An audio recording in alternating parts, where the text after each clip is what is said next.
Xenoblade is a series that holds an immensely special place in my heart, and with its third entry under Monolith Soft and Nintendo coming out in July, I want to bring attention to two specific deaths in the series that have stuck with me for a few important reasons.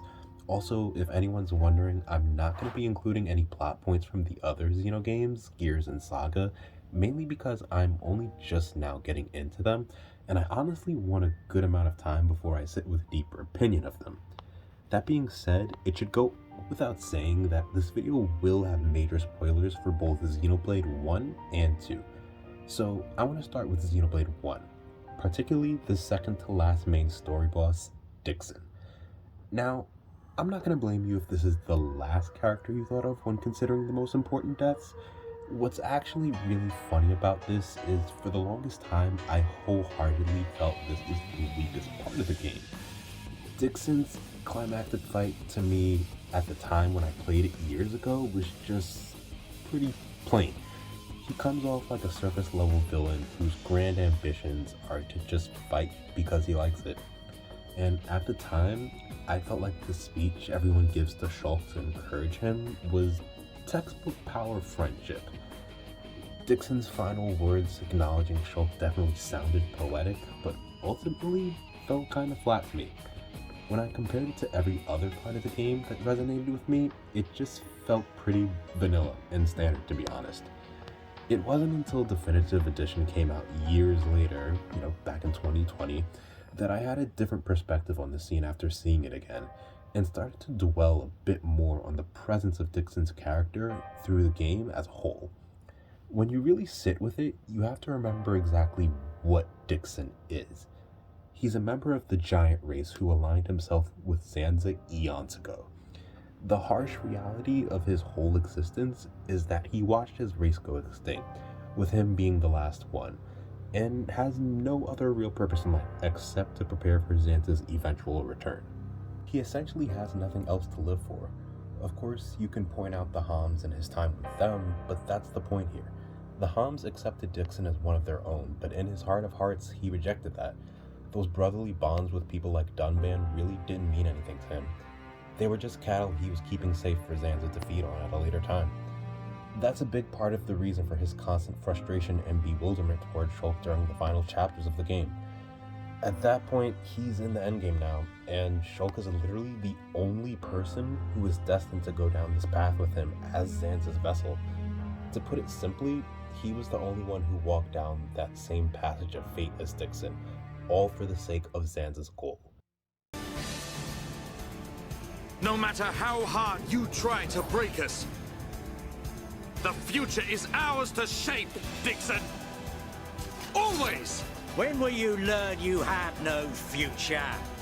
The irony in that statement is that he himself never had a future from the start, but in his eyes, neither did Shulk.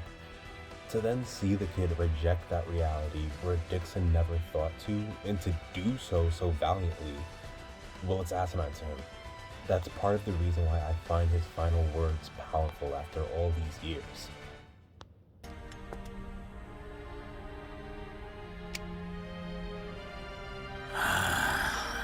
Damn. How that kid gets so strong. I ain't gonna let you see me die. I won't give you the satisfaction of victory.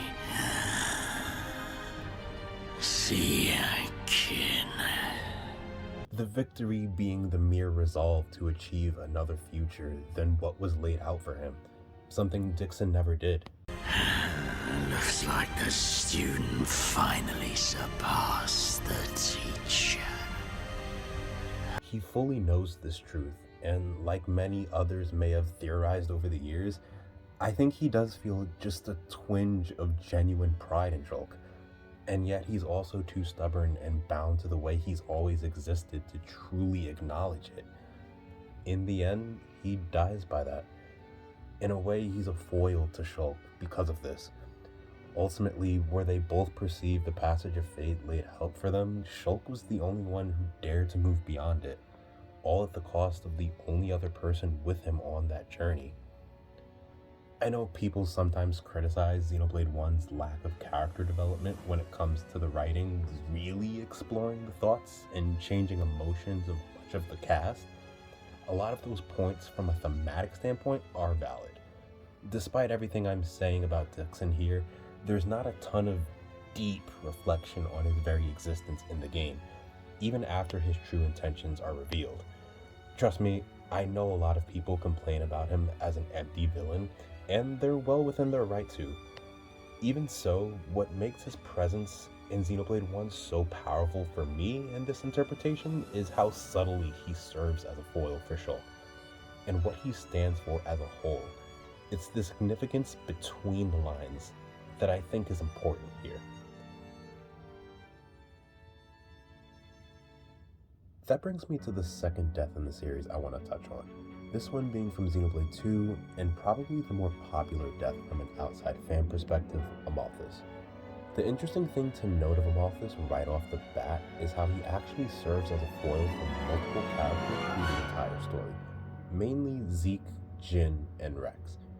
On a surface level, it's easy to see Amalthus as a villain who slid under the radar, having a hand in so much of the catastrophes and all rest.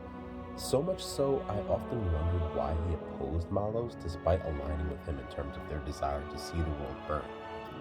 Malos himself even says as much at one point, stating, "The Praetorium, the Believers, I despise them all. Humans aren't fit to breathe our air. So, I'm going to give you what you always wanted. But I never... I'm clearing out the worthless. Isn't that why you sought the Architect? Why you climbed the World Tree? Yet look at you now." His logic is sound here, and yet it's also a clue into how there's much more depth into Amalthus than just as a being who hates the world for its cruelty. As a whole, Chapter 9 is one of the most emotional and impactful chapters in the game for me. There's a wide range of emotion on display that's worth several videos, but let's start with the beginning of Amalthus' true descent. You've had your little trip around Old Rest. You've witnessed the state of Moritha. Mankind will never change, no matter how many millennia pass. You're the one who won't change. That's exactly why you hate those who try to. Amalthus cements himself in this idea despite the small part of him looking for a reason not to. It's yet another ironic instance of a character so engrossed in what's presented as grace from the church, fully lost his faith by the end of his life. In reality, it was his hatred that kept him going all these years, and he can't imagine anything beyond it. Unlike Rex, he can't imagine moving forward. That's why, once he's accused of hating those who do try to change by Rex, he responds, Why should I have to change? If I change, I lose everything. I lose my very self. Who in their right mind would accept such a fate? That's why. And it's so interesting at this point when you start to see how everything is coming full circle with that response alone. Taking into account the events of Torna, the paths both Jin and Amalthus have traveled parallel each other through this unwillingness to change, to let go of the trauma they've accumulated. The difference being that by this point in Chapter 9, Amalthus is too far gone, to put it simply. With Jin, his relationship with Rex isn't your stereotypical war of ideology you may see in fiction, where the antagonist gets talked down and relinquishes their ambition. Yes, Rex does offer words of clarity in their final fight, but every interaction leading up to that saw Rex's character and optimism resonate with Jin on some level, even if it was minuscule. I'd most notably point to right before Numa's awakening, and the later conversation in Moritha, where Rex calls Jin out for being just like Amalthus in his deeds. Jin knows Rex is right, but he shuts down those thoughts by doubling down on his convictions, almost as if to convince himself. With Amalthus, on the other hand, he isn't swayed by Rex in either direction. part of what makes Rex so intriguing, and what's worth a video all on its own, is how his character manages to resonate with everyone in a way where they reflect on what they're truly living for. Even members of Torna like Malos and Mikhail are a part of this. But with Amalthus, that part of himself, that part of his heart was sealed off completely a long time ago. And that's what makes his existence so pitiful by the end of it.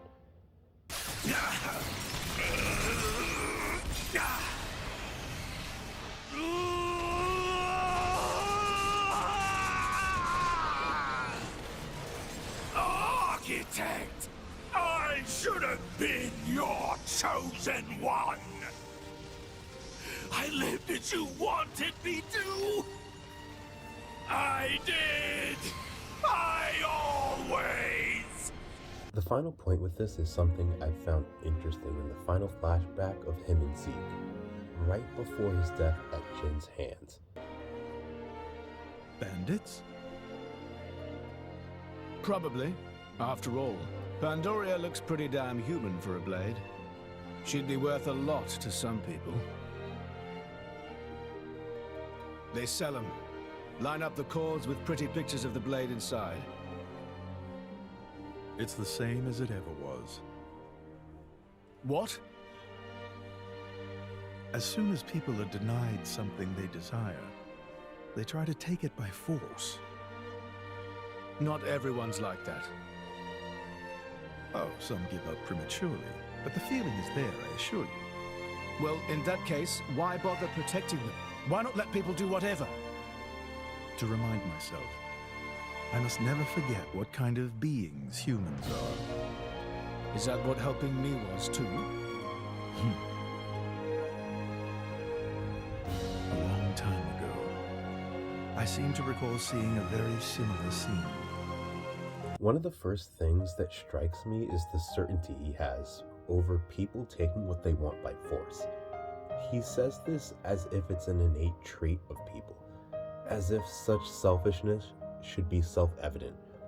It's an indication that by this point, Amalthus's worldview is already solidified and unwavering, and yet simultaneously, paradoxically even, there's this small detail in how he connects with Zeke's brush with death and his own as a child. Perhaps that too was one face of humanity. It's that brief moment of him reflecting on someone at their most vulnerable and the genuine desire to help that I think shows Amalthus as a being who, since the time of seeing the world in such a chaotic state as the Quester, had a small part of him that saw the potential for good in the world. The potential to break that cycle of suffering.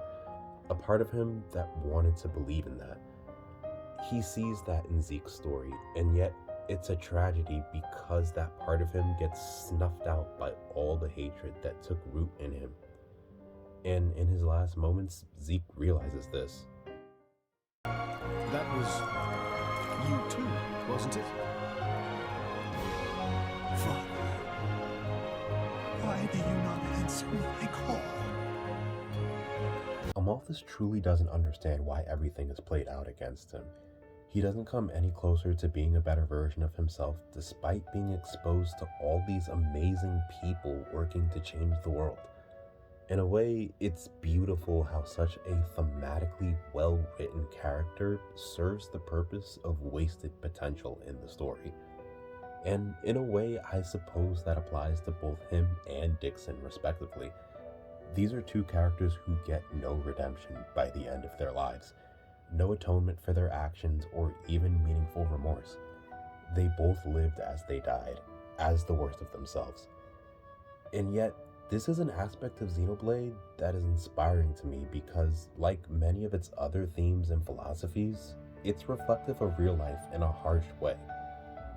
The reality that there are some people who will waste a lifetime being the worst versions of themselves and never amending that, never stopping to see how that darkness is projected onto the rest of the world, and they miss out on connecting with the most beautiful things in life, sometimes it's the people closest to us too. In Shulk's case, Dixon as his father figure, and in a strange way, Zeke with how he was saved by Amalthus long before seeing his true colors.